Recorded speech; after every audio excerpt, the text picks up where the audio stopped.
the Meeting Needs and Wants inquiry, students learn about how communities meet our common needs and give us a sense of belonging, care, and safety. Let's take a look at the key moments in the inquiry. Before you begin exploring meeting needs and wants with students, consider informing caregivers about the inquiry using the provided inquiry launch letter. The hook lesson, creating a community model, is the first lesson of the launch module. During this lesson, you'll introduce students to the community model inquiry wall, the display that will showcase student work and jumpstart discussion throughout the inquiry. Remember, there's no pre-teaching required for hook lessons. Students are likely to encounter new words, new concepts, and new content.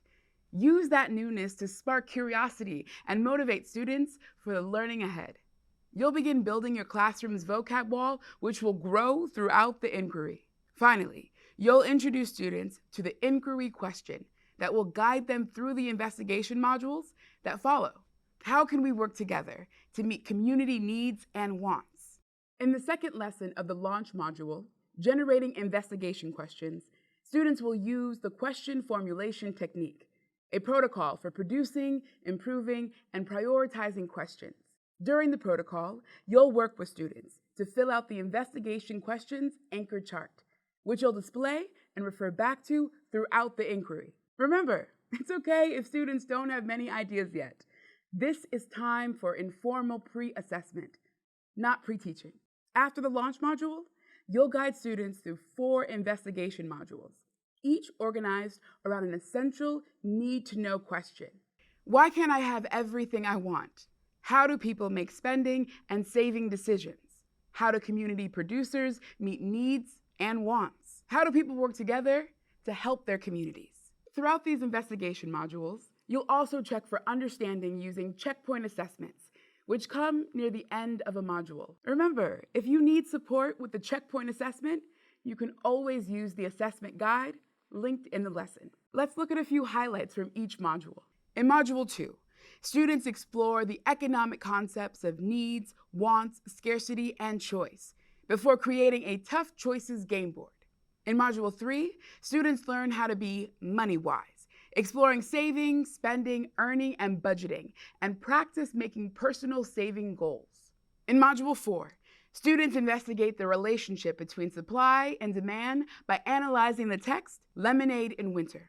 Finally, in Module 5, students watch the video, Pacific Elementary Students Raise Money for Fire Victims, to investigate ways communities work together to meet shared needs.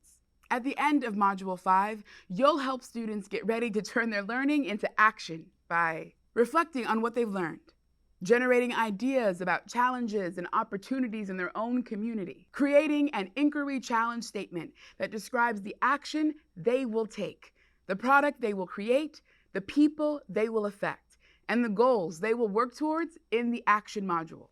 After Module 5, it's time to take action. Based on student interest, available resources, and your unique context, you'll choose an inquiry product that students will create to impact the community beyond their classroom. The possibilities are endless. Students could create a persuasive advertisement to support small businesses and promote local goods and services. Design and sell original products that meet the needs and wants of their community. Launch a collection drive to gather essentials for community members in need. Whatever product you and your students choose to create, the lessons of Module 6 will guide you through the stages of the design process, culminating in students sharing their work and reflecting on their learning and accomplishments.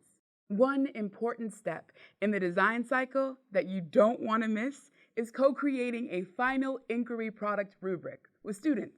You'll base your rubric on objectives from the investigation modules, inquiry skills, and student-generated success criteria. And that's a quick overview of the Meeting Needs and Wants inquiry. Don't forget to submit samples of student work and photos of your students, accessible from the Inquiry Hub portal at the bottom right-hand corner of your screen.